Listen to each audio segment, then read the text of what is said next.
দাঁড়া পুরোটাই ক্লিয়ার করে দিই।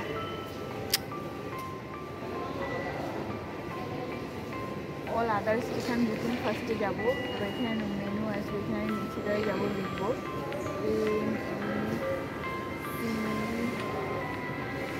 এই যে নিচেটা এখানে শো করছে, এখানে গিয়ে আমি টাচ করবো, টাচ করলে পে মেথড আসবে, পে মেথডে গিয়ে আমি টাচ করবো, পে মেথডে গিয়ে টাচ করলে এখানে প্রসেসটা আসবে যে কোন ওয়েতে আমি যাব। সেখানে আমি এখানে কিউআর কোড আমি করলাম, এখানে কিউআর কোড এসছে।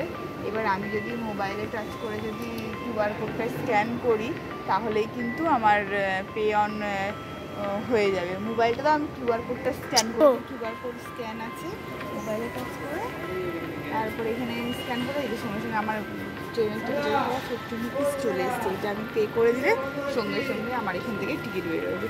ঠিক আছে, আমি যখন যাবো না তো আমি এখন আর করলাম না, এইভাবেই এখানে রেলওয়ে টিকিট কাটা যায় মেট্রো স্টেশন থেকে। আশা করি আপনাদের ভালো লাগবে ভিডিওটা। তার জন্য এইটুকু টাটা, আবার দেখা হবে অন্য কোনো দিন অন্য কোনো ভিডিও নিয়ে।